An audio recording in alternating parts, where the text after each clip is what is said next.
You know what? I think EA should probably get an award for worst charging network ever because they just keep screwing it up. I don't understand how they've gone through so many different iterations of hardware, and yet they still can't figure out how to charge a car. And yet the funny thing is, EA is owned by Volkswagen, which also happens to own the Ionity charging network in Europe, and from what I hear, Ionity's, let's just say, a lot better than EA here in North America. That's just confusing. Alright, so we got some more news about EA screwing things up, and I think I'm going to explain some issues to be aware of because there seems to be consistent issues among certain hardware providers that are providing EA the hardware for charging and such. So, alright, let's just get into it.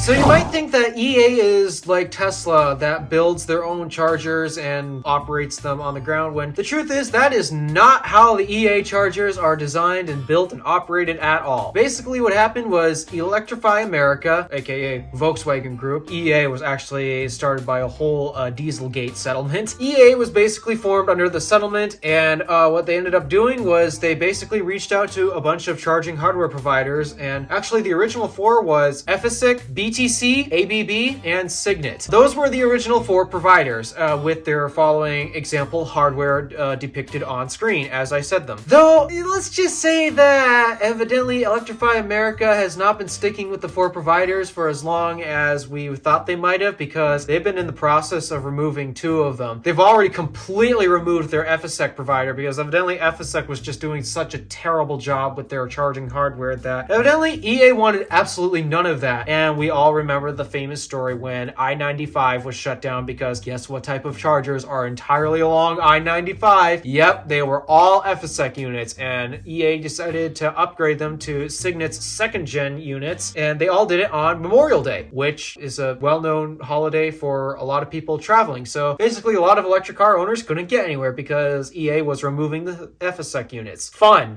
But also, EA has been in the process of removing ABB units, and this is because we discovered that ABB units do not like the heat. They are quick to derate when they get hot. And let's just say the ABB units, they were actually more designed to work in the cold and not really the heat, as we've been discovering throughout the entire winter as another problem that actually happened with another provider we'll get into in just a minute. So because the ABB units were not doing so well in the heat, and it gets a little, not exactly extremely hot and toasty like a desert except in California. It's just ABB units were not working too well because it does get fairly warm. They were not faring well in the heat. So EA has been in the process of replacing that with third generation Signets. EA really must have a thing for Signet. Signet must be offering a great deal for their hardware or something because EA just loves them. But the ABBs have been being replaced by third generation Signets as well as second generation BTC units. Yeah, totally not confusing at all. So let's actually dive more into the issues. FSEC, the original reason why they got rid of it, I actually do not know. I did not do that research beforehand, but something tells me that they were not very stellar at actually keeping the chargers working. Along with, I've seen some road trip videos where there's some FSEC hardware that people have tried to charge on, and at least from what I've watched, most of the time the hardware is actually not working. So I'm guessing FSEC really had some major problems with their hardware. Bad enough to the point where EA abandoned them altogether.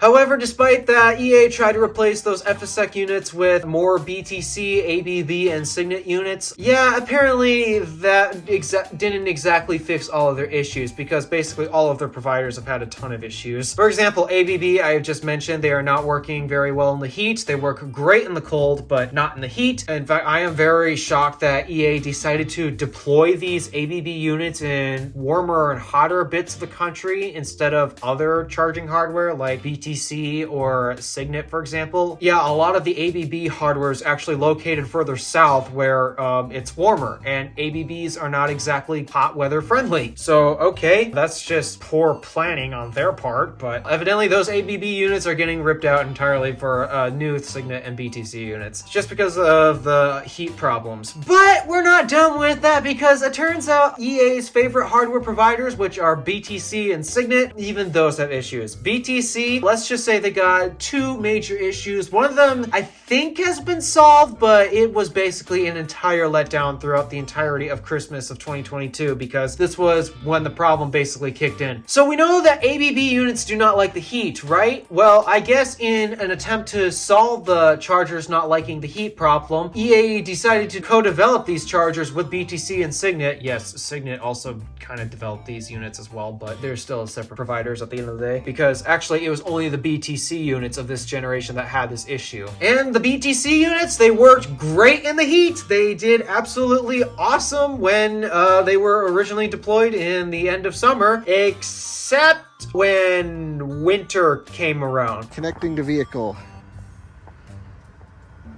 Will it work?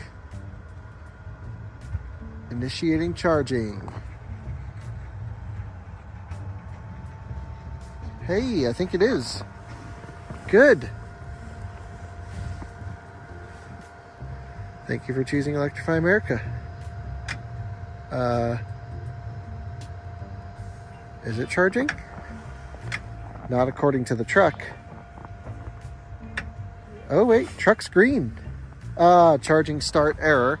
And it says isolation test timeout. So now we're connecting to vehicle. Can we go? So this would be really our last shot of getting a fast charge because again, this one in the app claims it's working, or I should say it's charging another vehicle. This one completely faulted out for us. Here we are. It says, welcome, Kyle. I'm a Pass Plus member. Thank you for choosing Electrify America.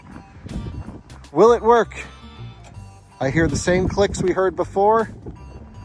The truck says green and charging, and then, oh, come on. So these are actually full BTC units then. Connecting the vehicle, it's gonna start the handshake process, and I don't know what to expect. I'm kind of expecting the same fault, but I hate to be so pessimistic. Let's see. Welcome, Kyle, very good. Thank you for choosing Electrify America. Truck should go green. It's always gone green.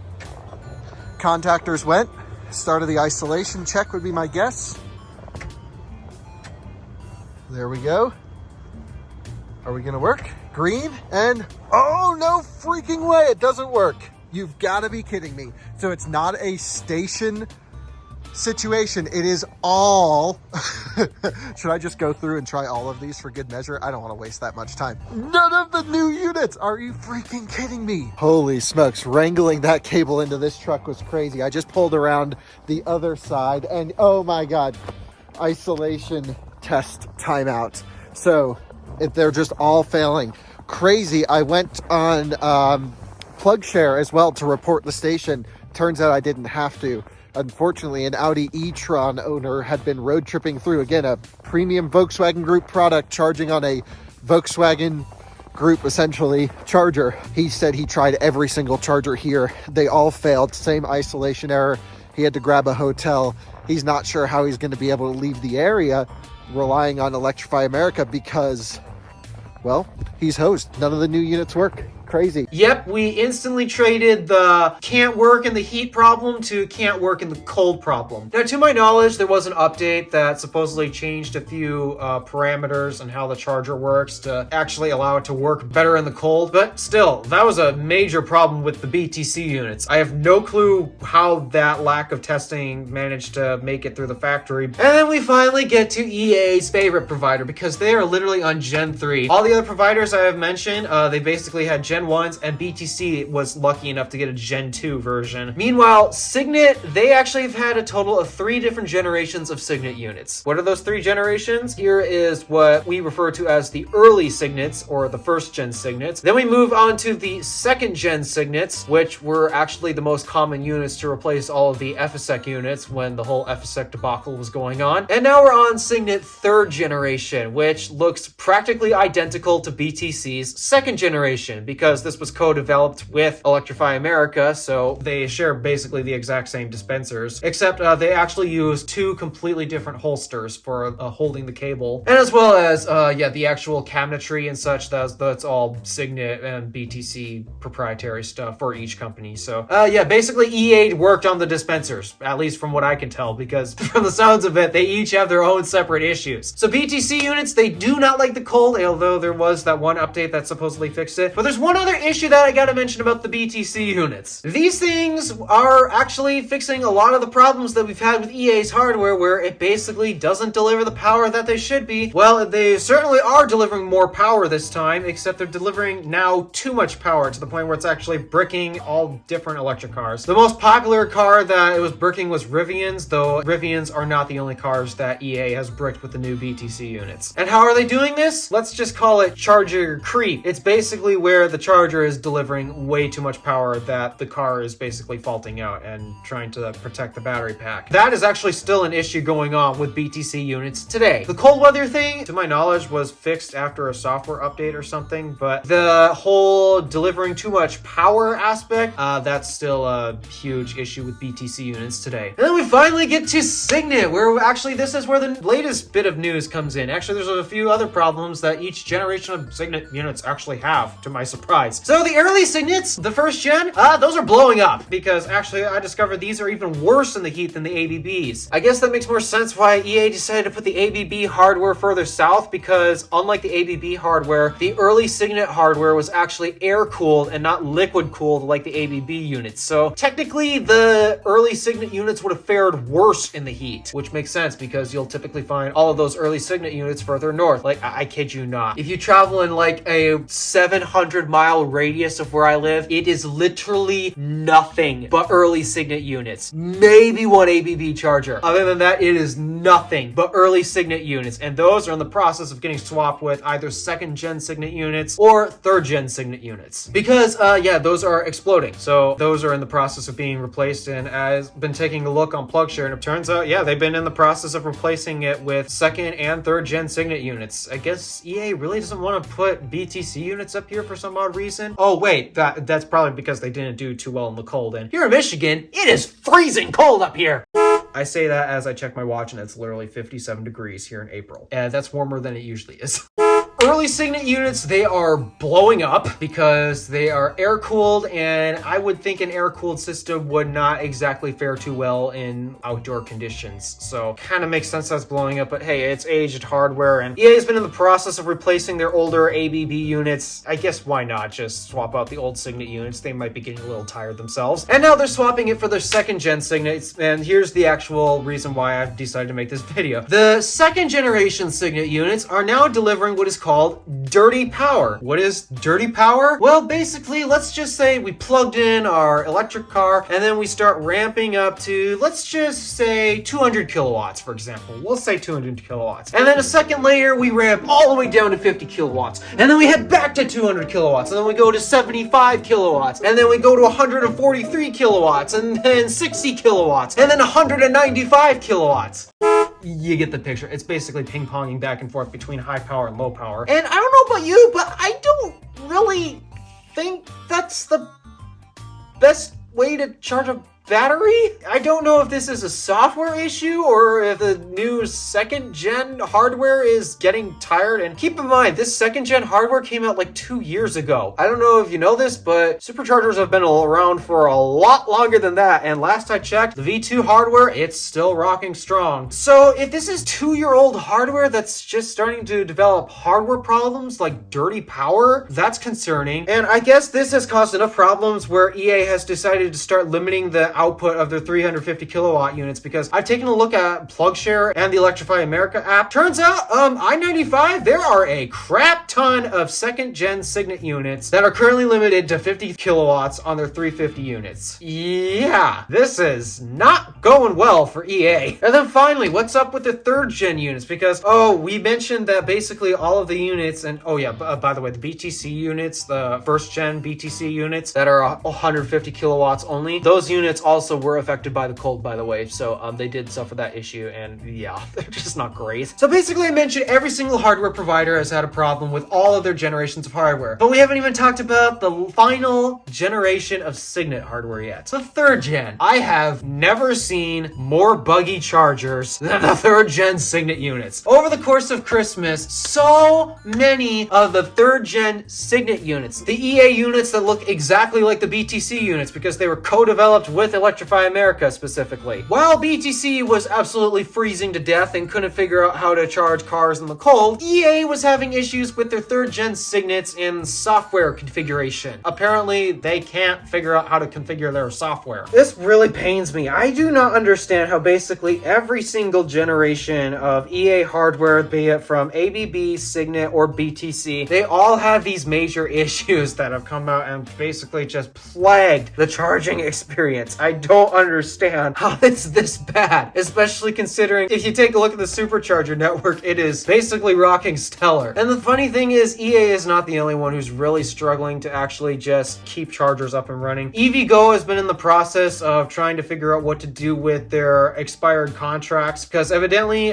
there are a lot of EVgo's charging stations out there right now that are basically offline, not because the charging hardware is actually broken, but because contracts have expired and they haven't renewed them. So because of that, the site host basically turned the chargers off, stopped providing it power because EVgo hasn't renewed their contract. So because of that, there's a lot of EVgo hardware out there right now that is basically just shut down when it's perfectly fine. And this has stranded a lot of users that have decided, oh, we're going to show up at this EVgo station, and until they find out, oh, this is turned off. Why is it turned off? It is so annoying. And then, I mean, ChargePoint seems to be the best CCS network out there, except they do not provide very stellar units in terms of power output. The best you'll get is their CPE 250s, which output 125 kilowatts max, and that's if you have an 800 volt car. If you drive a 400 volt car, which is the majority of EVs out there, you're getting like 80 kilowatts at best. And that is the best CCS network out there, and yet that network is still behind Tesla's. This is just annoying. Why is it this bad? Part of what I wanted to do for this channel in the future, when I eventually get more followers and am able to actually move out of this horrible state, I've wanted to do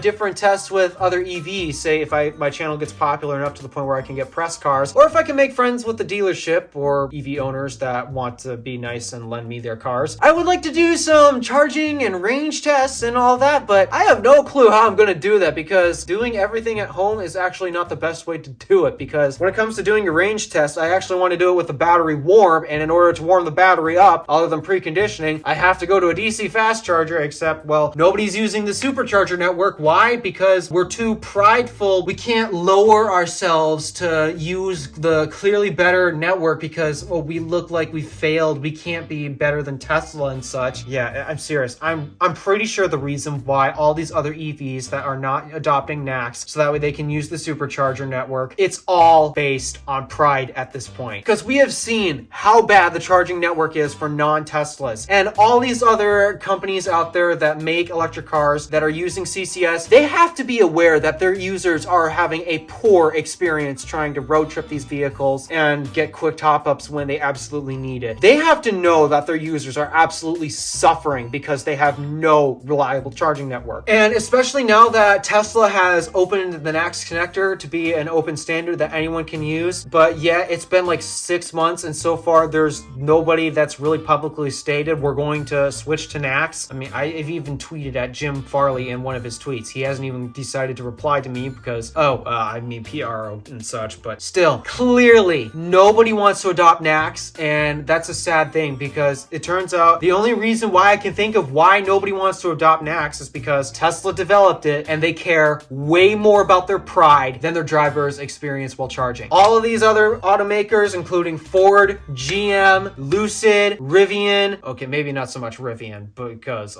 they've actually delivered a product that's more based on their users' feedback and such, but they still haven't done this, so I have to include this on the list.